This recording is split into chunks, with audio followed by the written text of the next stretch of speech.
Women's power to heal Mother Earth. This is Maya to worry. I speak to you today about food, breath, and sound. In the ancient wisdom of the Vedas, we consider these three templates to be the sustainer of life, in that we must preserve them with our life force. Because once these elements of food, breath, and sound are contaminated, impaired, vitiated, or destroyed, we cannot sustain life. These three templates that sustain life are the most important guide to living a humane human life. Through my own journey of healing, I have come to discover the kitchen as a wondrous arena of joy. And so will you, if you listen carefully.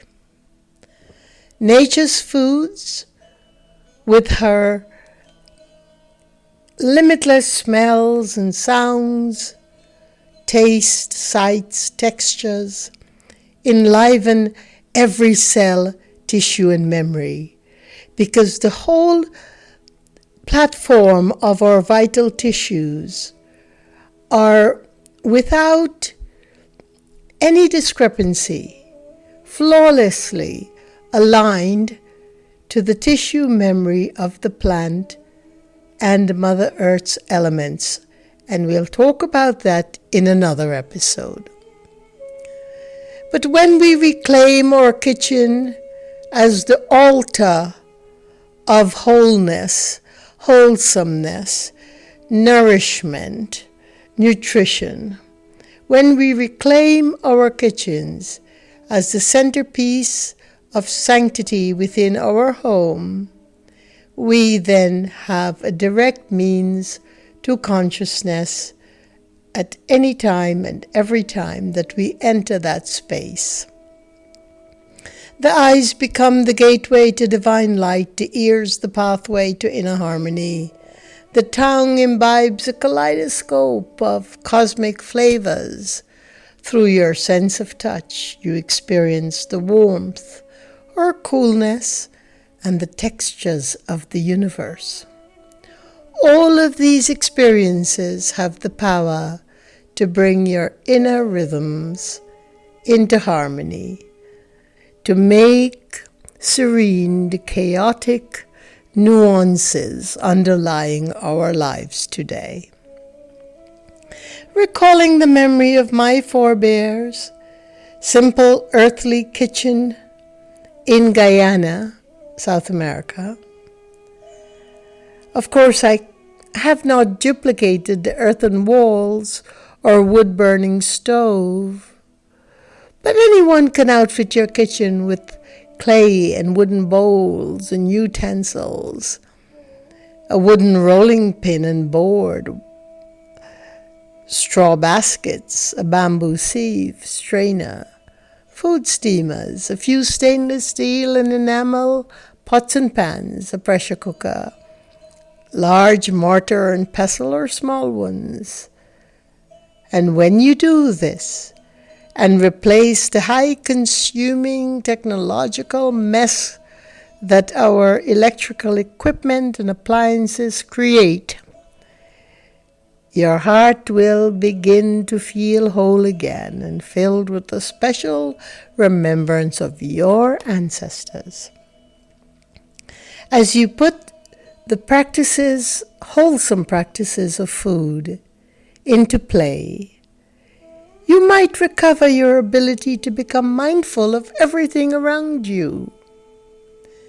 Your instrument of perception, the mind and its senses, also can become refined, filling the spirit with joy and light and love for no reason at all, other than you're in the wholesome grasp of living life in the sanctity of your kitchen. At once our inner rhythms merge into sentiency, harmony, and our intuitive ability blossoms, and we move closer into completely healing for that moment. Oh, wow, how often I have been awed and swelled in my heart by the motion and sound of pounding husk off whole grains, or using a mortar and pestle, or as we call it in Japan, a suribachi, to invoke and strengthen the rhythmic beat of my heart. As I took to pounding grains, boom, boom, boom, boom, I felt an awakening within, the sifting of grain, the susurrus sound of shifting a basket of grains, brown rice for instance, to separate the husk or stones from the actual rice. Shh, shh, shh, shh. Creates such a soothing sound, silence, imploring me to get to that still point of my own being, regardless the chaos that surrounded me. It brings my prana, which is our life force, more than breath, but it goes through the breath channels, brings that into fluid motion. The shh, shh, shh of sifting grains winnowed out any and all discordant thoughts in my mind. That precise sound and movement came from cutting the vegetables along their lifeline. Imagine that vegetables and all living things have the same pranic lifeline as the humans. Less complex, but nonetheless there is a life force centrifugal line. And when we honor that in the preparation of our vegetables and fruits, wow, Mother Universe herself opens up her arms and welcomes us into her blissful state of knowing. The anatomical forms that I have observed since having survived ovarian cancer in the most miraculous of ways have sharpened my senses. Every bite we eat, every motion we engage, every sound we make when in the spirit of this wholesome practice of awareness invokes the universe's protective, sentient, and loving vibrations and memories.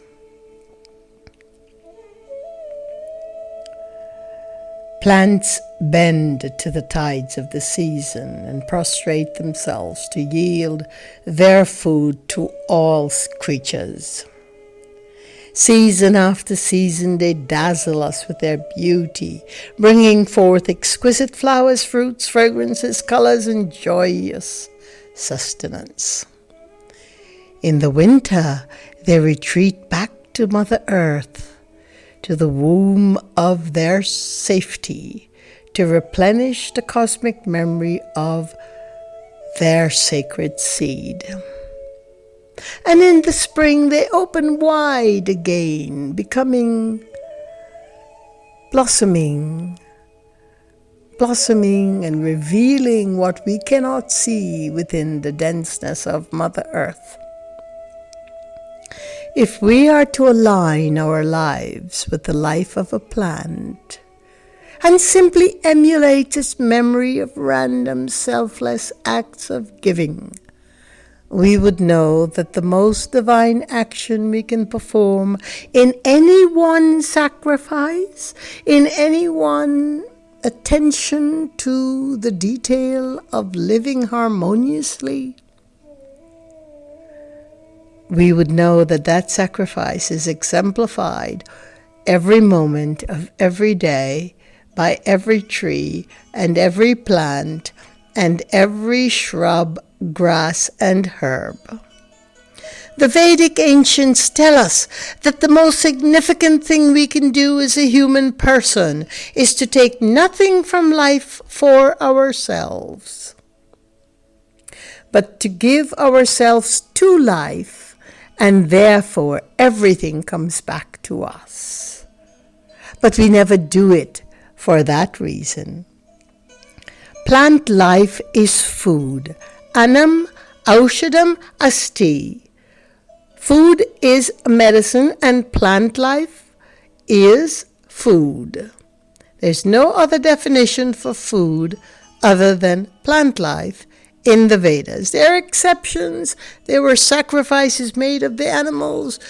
There is a lot of stories and a lot of myths and a lot of realities and truths behind other species, but they were never intended to be our food except in conditions of survivalism, in conditions where we live above the tree line or where the climate was so difficult, arduous, and winters were so long that we actually needed the memory withheld within the cell of the beautiful animals for our survival, and they sacrificed for us, especially when we did the prayer for them to be able to receive that gift. But that is neither here nor there, and we will not get into that topic of animal being slaughtered and eaten, because they were never quite slaughtered, they were hunted, and there is a difference. And the consciousness with which they were hunted is very different from the slaughterhouses and the barbaric acts of what we consider fodder and food for the human society today in our modern living. Very, very different from what I'm talking about. According to the Vedic principle of dana, Sanskrit word that means giving. It's a mudra that is open-handedness, meaning charity, meaning giving something back to the mother, giving something back to Mother Earth, taking in nature's foods as were intended to foster in us the ability to give of ourselves. Food is greater than the proportion of a meal. Food is greater than the collection of our organic farms and the produce thereof. Food is greater than what we use to sustain our little individual lives. Food is about fostering the ability to give of ourselves. The more we give, the greater our gifts become. The more awareness we cull, we garner, we gather in order to understand this symbiotic, sympathetic, incredibly, indelibly, immutable relationship with Mother Earth, the more we can engender the gift of selflessness, the gift of giving, the gift of being aware of what we use from the earth. So important is this one mudra, this one, not just the act where the hand becomes in a certain posture of open-handedness, but the Dana Mudra is a way to remember, to remind us, to cultivate this phenomenal virtue of simply culling, gathering our awareness, and then giving away what we do not need and what we purposely give for the benefit of all or others. At this very moment, you may take a few minutes and practice the hand gesture, the brief description of which I would try to put in the write-up for this episode. But basically, stretch your arm outward with palm facing up and then dropping the palm at the wrist down into a right angle to your arm. with palm facing out and all fingers tucked straightly downward. And that is called the Dana Mudra, D-A-N-A. Mudra simply means the posture of the hand that influences certain breath force, life force, and energetic field, vibrational arena within the human person. At this very moment, you may take a few moments and practice the hand gesture for any reason or no reason at all. The kitchen. How I love my kitchen.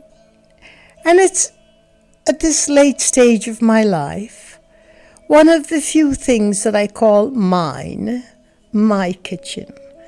The sadhana kitchen, the kitchen for wholesome revival, regardless of what is being put upon me, regardless of the field of chaotic madness that I am deemed to walk in my karma, regardless of those who intend harm or good or whatever, regardless of it all, I have always sought sanctuary.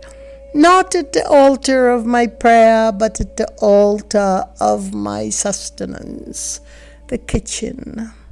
I go in and I make sure my wooden cutting board is there, my beautiful knife is there, and that what I prepare in a meal is my space, my inner space, to continue to hold on, however furtively, to my sentiency, to my awareness, to get back to the core of who I am. And there's been so much chaos, as you know, from listening to my prior episodes in the past decade, that my center of still point, my rescue, my incredible, unimpeachable sanctuary has been now a very simple kitchen. Sometimes I wish I had all of my incredible sacred weaponry around me in my kitchen. I miss drying my herbs. I miss growing my gardens. I miss hanging the herbs to dry and smell the aroma flooding my kitchen. I miss seeing an array of my spices lined up in open shelves. I miss the sound of the surabachi. I miss so many things, but not in a way that I miss because I'm attached. I remember them, I should say, rather than miss. But in the present condition that I found myself living in, that did not allow for the abundance of my tools around me, I have made myself become accustomed to, and satisfied with, and thankful for as well, the few tools that I still have that represent the incredible universal celestial arena of all the greatness that we can bring to our kitchen. And remember, I remember this, I understand this, I know this. Less is more. Throw out the irrelevant from your kitchen. The old spices, the electronics, the electricals, the ta-ta-ta-ta. We do not need to pulverize millions of seeds to make milk which we can't drink. I mean, we can't drink the original milk because we have a philosophy that prevents us from it, or because that milk has been poisoned. Whichever our case is for not drinking milk, we shan't be pulverizing a million incredible sacred seeds just to fill our tummies with some form of milk. All of the tan matra, which is a Sanskrit word for the energy quantum of the food, is perfectly destroyed when we pulverize these seeds. But let me get back to food. Food takes us through the complete cycle of evolution, from the original cosmic seed to the fragile sprout, to the flourishing plant and its fruits, and to our sustenance. Imagine that. Food is memory, and eating is remembering. When we understand the cyclical wisdom onto which life is nourished, nurtured, and healed, we will be fully awakened. Thank you for listening, and peace be your journey. We will continue again soon.